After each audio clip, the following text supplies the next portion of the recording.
Chapter 38. Judah and Tamar. It happened at that time that Judah went down from his brothers and visited a certain Adullamite, whose name was Hira. Judah saw there a daughter of a certain Canaanite, whose name was Shua. He took her and went in to her.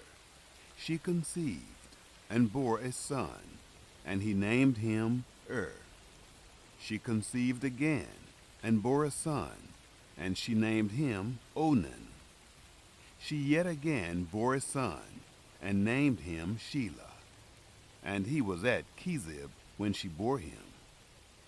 Judah took a wife for his firstborn, and her name was Tamar. Judah's firstborn, was wicked in the sight of Yahweh. Yahweh killed him.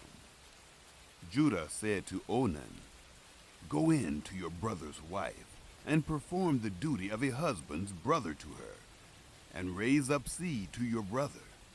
Onan knew that the seed wouldn't be his, and it happened, when he went in to his brother's wife, that he spilled it on the ground, lest he should give seed to his brother.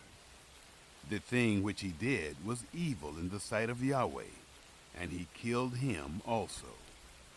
Then Judah said to Tamar, his daughter-in-law, "Remain a widow in your father's house, until Shelah, my son, is grown up." For he said, "Lest he also die, like his brothers." Tamar went and lived in her father's house. After many days, Shua's daughter, the wife of Judah, died. Judah was comforted, and went up to his sheep shearers to Timnah, he and his friend Hira, the Adullamite.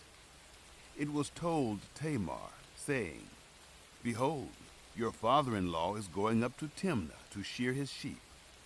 She took off of her the garments of her widowhood, and covered herself with her veil, and wrapped herself, and sat in the gate of Enaim, which is by the way to Timnah, for she saw that Shelah was grown up, and she wasn't given to him as a wife. When Judah saw her, he thought that she was a prostitute, for she had covered her face. He turned to her by the way, and said, "Please, come, let me come in to you," for he didn't know that she was his daughter-in-law. She said, "What will you give me, that you may come in to me?"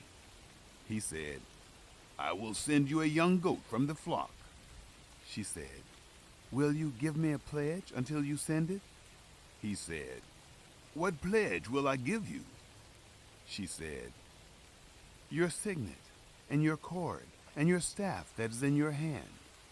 He gave them to her, and came in to her, and she conceived by him. She arose and went away, and put off her veil from her face, and put on the garments of her widowhood. Judah sent the young goat by the hand of his friend, the Adullamite, to receive the pledge from the woman's hand, but he didn't find her. Then he asked the men of her place, saying, "Where's the prostitute that was at Enaim by the road?" They said, "There's been no prostitute here." He returned to Judah and said, "I haven't found her. And also the men of the place said, 'There has been no prostitute here.'" Judah said, "Let her keep it, lest we be shamed. Behold, I sent this young goat, and you haven't found her." It happened about 3 months later that it was told Judah, saying, "Tamar, your daughter-in-law, has played the prostitute, and moreover, behold, she is with child by prostitution." Judah said, "Bring her forth, and let her be burnt." When she was brought forth, she sent to her father-in-law, saying, "By the man whose these are, I am with child." She also said, "Please discern whose are these, the signet, and the cords, and the staff."